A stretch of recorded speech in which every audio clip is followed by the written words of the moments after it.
Bismillahirrahmanirrahim, dengan mengucapkan syukur Alhamdulillah, kita panjatkan puji syukur kehadirat Allah Subhanahu wa Ta'ala, Tuhan yang Maha Esa, yang telah memberikan kita kesempatan untuk mendengarkan kitab Islami dalam kitabun majelis ini.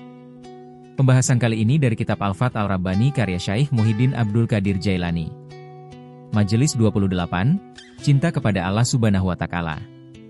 Pada tanggal 9 Jumadil awal tahun 545 Hijriah, Syaikh Abdul Qadir Jailani menyampaikan ceramahnya. Diriwayatkan dari Rasulullah Shallallahu Alaihi Wasallam bahwa ada seorang laki-laki datang kepada beliau seraya berkata, "Sesungguhnya aku mencintaimu karena Allah Subhanahu wa Ta'ala." Beliau bersabda kepadanya, "Maka ambillah ujian dan kefakiran sebagai pakaian." Dengan kata lain, Rasulullah mengatakan, "Karena engkau mencintaiku, maka hendaknya engkau memiliki sifat yang ada pada diriku, yaitu mempunyai ujian dan hidup dalam kefakiran." Syarat orang yang mencintai adalah mengikuti apa yang dicintainya. Perhatikanlah apa yang dilakukan Abu Bakar As-Siddiq dalam membuktikan rasa cintanya kepada beliau. Dia menginfakkan seluruh harta bendanya dan setia bersama beliau dalam menghadapi berbagai kepahitan. Dia menerapkan sifat-sifat beliau. Dia mencintai beliau baik dalam keadaan menyendiri maupun di tengah keramaian. Engkau telah berdusta dengan mengaku cinta kepada orang-orang syalih, tetapi engkau menyembunyikan uang dan hartamu dari mereka, padahal engkau ingin dekat dan menemani mereka. Jadilah orang yang berakal, ini adalah cinta yang dusta. Orang yang mencintai tidak akan menyembunyikan apapun dari orang yang dicintainya, bahkan dia akan mengutamakan kekasih di atas segalanya.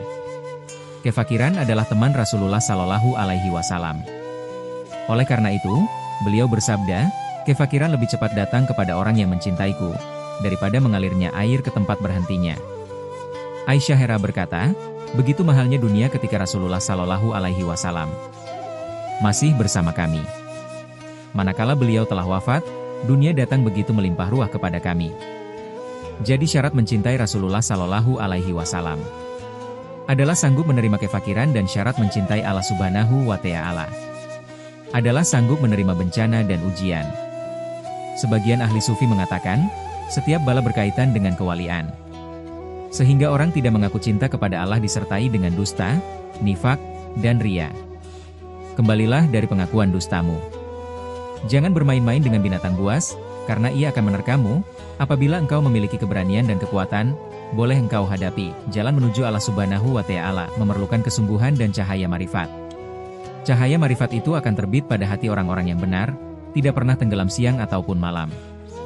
Wahai muridku, berpalinglah dari orang-orang munafik yang menantang murka Allah Subhanahu wa Ta'ala. Jadilah orang yang berakal, janganlah mengikuti kebanyakan orang. Mereka tak ubahnya seperti binatang yang memakai pakaian. Ambillah cermin lalu pandang dan renungkan. Mohonlah kepada Allah agar kamu dapat memandang dirimu dan diri mereka. Sungguh, aku telah mengenal makhluk dan halik, sehingga aku dapat melihat keburukan pada makhluk dan kebaikan pada halik. Ya Allah, selamatkan kami dari kejahatan makhluk, dan berilah kami kebaikan di dunia dan di akhirat. Aku tidak menginginkan kebaikan itu untukku, tetapi untukmu. Aku mengambil sesuatu darimu demi kebaikanmu, bukan untukku. Sesungguhnya aku tidak memerlukan apa yang aku ambil itu. Aku punya pekerjaan dan aku bertawakal kepada Allah Subhanahu wa Ta'ala. Aku tidak menunggu apa yang akan engkau bawa untukku sebagaimana orang munafik yang ria dan pura-pura bertawakal kepada Allah Subhanahu wa Ta'ala. Aku hendak membersihkan hati manusia dan penghuni bumi ini. Jadilah engkau sebagai orang yang berakal dan jangan bersikap angkuh kepadaku. Aku mengetahui siapa yang baik dan siapa yang buruk di antara kalian. Hal itu aku peroleh karena taufik dari Allah, dan Dia telah menjadikanku ahli untuk itu. Apabila engkau ingin bahagia, maka ikutilah aku. Aku akan membersihkan hati, watak, keinginan, setan, musuh-musuh, dan kawan-kawan burukmu. Mohon pertolonganlah kepada Tuhanmu untuk mengalahkan musuh-musuhmu. Yang memperoleh pertolongannya hanyalah orang-orang yang sabar dalam menghadapi mereka. Dan orang-orang yang terhina adalah orang yang menggantungkan diri kepada mereka. Ujian itu banyak, tetapi yang menurunkannya hanya satu. Penyakit itu banyak tetapi dokternya hanya satu. Wahai orang-orang yang sakit jiwanya, sembuhkanlah jiwamu itu dengan datang kepada dokternya. Jangan berprasangka buruk dengan apa yang akan dia lakukan terhadapmu, karena dia lebih mengetahui tentang jiwa kalian. Bersimpuhlah di hadapannya dan jangan menentangnya. Dengan begitu engkau akan melihat kebaikan dunia dan akhirat. Para wali itu selalu diam, tidak bergerak dan terkagum-kagum. Setelah lama, Allah Subhanahu wa Ta'ala yang akan membuatnya berbicara seperti membuat berbicara benda mati. Pada hari kiamat mereka tidak berbicara kecuali setelah Allah menjadikannya berbicara. Mereka tidak mengambil kecuali setelah diberi. Tidak menengadahkan tangan kecuali apabila diberi. Hati mereka laksana hati para malaikat. Allah Subhanahu wa Ta'ala berfirman, yang tidak mendurhakai Allah terhadap apa yang diperintahkannya kepada mereka dan selalu mengerjakan apa yang diperintahkannya. Quran Surat At-Tahrim 6. Mereka bertemu dengan para malaikat, bahkan kedudukan mereka lebih tinggi dari malaikat, ma'rifat mereka terhadap Allah lebih unggul. Bahkan para malaikat menjadi pelayan dan pengikut mereka, karena perintah telah mengisi hati mereka, sehingga hati mereka terpelihara dari segala ujian yang menerpa jasad mereka. Apabila engkau hendak mencapai kedudukan seperti mereka, maka hendaknya engkau membuktikan nilai-nilai keislamanmu, meninggalkan dosa-dosa baik yang nyata maupun yang tersembunyi. Lalu tumbuhkan sikap wara, hati-hati, dan zuhud terhadap dunia juga terhadap akhirat. Hendaklah engkau merasa cukup dengan karunia Allah Subhanahu wa Ta'ala. Dan zuhud terhadap karunia Allah Subhanahu wa Ta'ala. Dan merasa cukup bila berada di dekatnya. Apabila engkau telah merasa cukup, maka Allah Subhanahu wa Ta'ala akan melimpahkan karunia-Nya kepadamu, membukakan pintu bagianmu untukmu, pintu kelembutan dan pintu rahmat-Nya. Dunia akan ditahan dari dirimu, dan derajat ini hanya dicapai oleh beberapa wali dan beberapa syiddiqin, karena Allah Subhanahu wa Ta'ala mengetahui tingkat ketakwaan mereka. Sesungguhnya mereka tidak sedikit pun melalaikannya, dunia tertahan dari mereka, Allah Subhanahu wa Ta'ala menghendaki waktu mereka tercurah untuk mencarinya dan datang kepadanya. Kalau saja Allah Subhanahu wa Ta'ala memberikan dunia kepada mereka, bisa jadi mereka terlena di dalamnya sehingga mengurangi waktu ibadah mereka kepadanya. Itulah yang banyak terjadi pada manusia. Rasulullah Shallallahu Alaihi Wasallam termasuk orang yang dilayani oleh dunia, akan tetapi tidak lengah dan tidak terlena di dalamnya. Beliau tidak menolehnya, melainkan zuhud dan berpaling darinya. Bahkan beliau menolaknya dengan memanjatkan doa, "Ya Allah, hidupkanlah aku dalam kemiskinan, matikan aku sebagai orang yang miskin, dan himpunlah aku bersama dengan orang-orang miskin." Zuhud adalah pemberian yang baik. Jika tidak, tentu tidak seorang pun yang dapat zuhud terhadap bagiannya. Seorang mukmin dapat beristirahat dari beratnya ketamakan sehingga dia tidak tergesa-gesa. Hatinya zuhud terhadap segala sesuatu, bahkan hatinya berpaling darinya dan sibuk dengan perintah Allah Subhanahu wa Ta'ala. Dia benar-benar yakin bahwa bagiannya tidak akan lari kemana sehingga dia tidak perlu mengejarnya.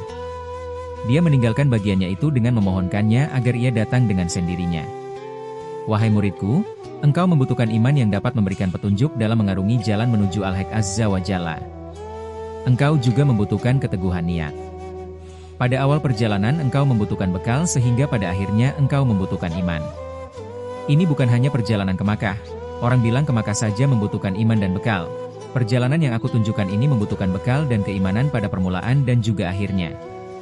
Diriwayatkan dari Sufyan Ats-Tsauri bahwa pada awal mula ia mencari ilmu, dia mempunyai bekal 500 dinar. Allah berkata, tanpa uang itu, tentu akan merepotkan orang lain. Ketika dia telah memperoleh ilmu dan telah ma'rifat kepada Allah Subhanahu wa Ta'ala, maka ia menginfakkan seluruh sisa yang ada saat itu juga kepada fakir miskin. Allah berkata, apabila langit terbuat dari besi sehingga tidak menurunkan hujan, dan bumi terbuat dari batu sehingga tidak bisa menumbuhkan tanaman, lalu aku merasa bingung untuk mencari rezeki, maka saat itu aku telah kafir. Hendaklah engkau bekerja dan menjalankan sebab akibat hingga imanmu menjadi kuat. Kemudian berpindahlah dari sebab akibat kepada yang maha menjalankan sebab akibat. Para nabi alaihi salam juga menjalankan usaha dan menjalani sebab akibat pada awal perjuangannya. Pada akhirnya mereka bertawakal. Mereka menghimpun usaha dengan tawakal sejak dari awal hingga akhir perjalanan, baik secara syariat maupun secara hakikat. Wahai orang yang terhalang, jangan sampai engkau meninggalkan usaha lalu bersandar kepada tangan orang lain dan berharap pada mereka. Sungguh engkau telah mengkufuri nikmatnya takdir. Allah Subhanahu wa Ta'ala akan murka dan menjauh darimu. Meninggalkan usaha dan bergantung kepada manusia akan melahirkan siksa dari Allah Subhanahu wa Ta'ala. Ketika Nabi Sulaiman alaihi salam kehilangan kerajaannya, ia diuji dengan berbagai siksa, salah satunya adalah harus makan dari pemberian orang lain. Saat masih dalam kerajaan ia bekerja dan makan dari hasil usahanya. Ketika Allah Subhanahu wa Ta'ala menyempitkan dirinya dan mengeluarkannya dari kerajaan, jalan rezekinya menjadi sempit sehingga dia harus makan dari pemberian orang lain. Dia mengalaminya selama 40 hari. Adapun para wali tidak pernah lepas dari kesulitan dan tidak pernah melepaskan bawaannya. Air matanya tidak pernah berhenti. Mereka tidak pernah berhenti menerima ujian sehingga mereka bertemu dengan Tuhannya. Pertemuan tersebut ada dua, bertemu di dunia dengan hati dan nurani mereka. Dan pertemuan di akhirat adalah bertemu langsung dengannya sehingga mereka mendapatkan kebahagiaan setelah sebelumnya mengarungi berbagai bencana dan ujian. Setelah menerangkan tentang hawa nafsu, Ali Era berkata, "Tahanlah ia, nafsu, dari syahwat dan kelezatan, berilah makanan yang bersih dan tidak bernajis, yakni makan yang halal bukan yang haram." Selanjutnya ia berkata lagi, "Berilah dia makanan yang halal agar tidak sombong dan tidak beretika tidak baik." Ya Allah, marifatkan kami kepada Engkau sehingga kami dapat mengenal Engkau. Ya Allah, fanakanlah kami dari segala sesuatu selain Engkau, pertemukan kami dengan Engkau. Ya Allah, berilah kami manfaat dari apa yang kami katakan, dan berilah mereka manfaat dari apa yang mereka dengar dariku. Ya Allah, anugerahkan kepada kami penerimaan atas takdir MU dalam setiap keadaan. Ya Allah, bantulah kami untuk memerangi nafsu kami. Ya Allah, tolonglah kami dengan ketaatan kami kepada MU, dan jangan hinakan kami dengan kemaksiatan yang kami lakukan. Ya Tuhan kami, berilah kami kebaikan dunia dan kebaikan akhirat, dan peliharalah kami dari siksa api neraka. Amin ya Rabbal Alamin. Berlanjut ke pembahasan selanjutnya.